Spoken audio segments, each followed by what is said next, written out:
తమిళనాడులో విజయ్ ప్రభుత్వాన్ని పడేయటానికి DMK plan చేసిందట. ఒక స్టార్ హోటల్‌లో టీవీకే పార్టీ ఎమ్మెల్యేలను కొనటానికి బేరసారాలు నడిపించిందట. ఒక్కొక్క ఎమ్మెల్యేకి ₹35,00,00,000 ఆఫర్ చేసిందట. మొత్తంగా ఒక 15 మంది టీవీకే పార్టీ ఎమ్మెల్యేలను కొనటానికి ప్రయత్నాలు జరిగాయట.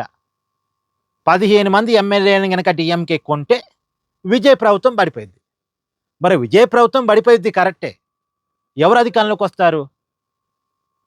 విజయ్ ప్రభుత్వం పడిపోయిన తర్వాత అధికారంలోకి వచ్చేదెవరు? ఎవరికీ అవకాశమే లేదు. డీఎంకేకి అధికారం రాదు. ఎందుకంటే డీఎంకే దగ్గర 59 మంది ఎమ్మెల్యేలే ఉన్నారు. ఈ 59 మందికి ఆ కొన్న 15 మంది కోఆపరేట్ చేసినా ఎంత అవుద్ది?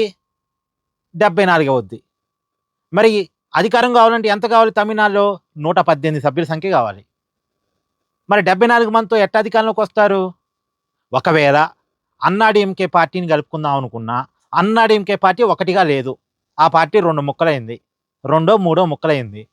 సరే అన్నాడీఎంకే పార్టీ తరపున ఉన్న 41 మంది ఎమ్మెల్యేలు 20 మందన్నా డీఎంకేతో కలిశారనుకోండి, స్టాలిన్‌తో కలిశారనుకోండి. ఆ 74, 20 ఎంత అయింది? 94 అయింది. మరి 94 మందితో కూడా అధికారం సాధ్యం కాదుగా. సరే ఒకప్పుడు డీఎంకేతో కలిసి ఉన్న కమ్యూనిస్టులు, ఆ వీసీకే పార్టీ, ఐయూఎంఎల్ పార్టీ వీరంతా మళ్ళా తిరిగి డీఎంకే దగ్గరికి వచ్చినప్పటికీ వీళ్ళ బలం ఎంత మహా అంటే అందరికి కలిపి ఓ 10 మంది ఉన్నారేమో. ఈ 10 మంది కలిసిన ఎంత అవుతారు? 94కి 104 అవుతారు. ఇంకెంత కావాలి? ఇంకా 14 మంది కావాలి. మరి ఎక్కడున్నారు? లేరే.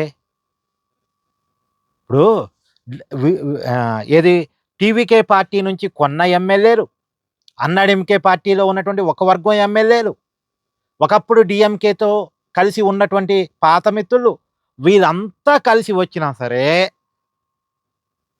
ఈ డీఎంకే ప్రభుత్వం ఏర్పడే అవకాశమే లేదు. మరి విజయ్ ప్రభుత్వం పడిపోతే ఏం జరిగిద్ది? మళ్ళా ఎన్నికలు జరుగుతాయి. మళ్ళా ఎన్నికలు జరిగితే ఎవరికి ప్లస్ అవుద్ది? విజయ్‌కే ప్లస్ అవుద్ది. విజయ్ ప్రభుత్వాన్ని పడేశారన్న సింపతి విజయ్‌కి వస్తది. డీఎంకేకి ఉన్న 59 ఎమ్మెల్యేలు కూడా గెలవడం సాధ్యం కాదు. విజయ్‌కి బ్రహ్మాండమైన మెజార్టీతోటి గెలుపొస్తది. 150 మంది సభ్యుల బలంతో గెలుపొచ్చినా ఆశ్చర్యం ఉండదు. లేదు 234 మొత్తం తమిళనాడు అసెంబ్లీ సభ్యుల సంఖ్య. 200 సీట్లు వచ్చినా చెప్పలేం. ఎందుకంటే విపరీతమైన సింపతి వస్తది అప్పుడు విజయ్‌కి.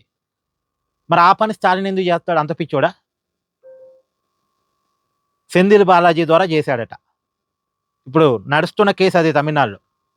బట్ ఇది నిజమని నేను అనుకోను. కాకపోతే డీఎంకేని ఒక విలన్‌గా ప్రజల ముందు నిలబెట్టడం కోసం విజయ్ ఆడుతున్న ఒక పొలిటికల్ గేమ్ కావచ్చేమో నేను అనుకోవటం. ఒకవైపేమో తన పార్టీని బలోపేతం చేసుకుంటున్నాడు. తన ప్రభుత్వానికి ఇబ్బంది లేకుండా అన్నాడీఎంకే పార్టీకి సంబంధించినటువంటి ఎమ్మెల్యేలను తన పార్టీలో చేర్చుకుంటున్నాడు. తనకి ఇబ్బంది లేకుండా చేసుకుంటున్నాడు. ఇంకొక పక్క డీఎంకేని దెబ్బతీయటం కోసం, అసలు భవిష్యత్తులో కూడా డీఎంకే కోలుకోకుండా ఉండటం కోసం, డీఎంకే ఇలాంటి రాజకీయం చేయకుండా ఉండటం కోసం ముందు కాళ్ళకి బంధం వేస్తున్నాడు. రేపు డీఎంకే ఇలా ఆలోచించినా సరే ఆలోచించే అవకాశం లేకుండా ముందు కాళ్ళకి బంధం వేస్తున్నాడు. ఒక పొలిటికల్ స్ట్రాటజీ. ఇక్కడ తప్ప ఉప్ప పక్కన పెడితే ఒక పొలిటికల్ స్ట్రాటజీ.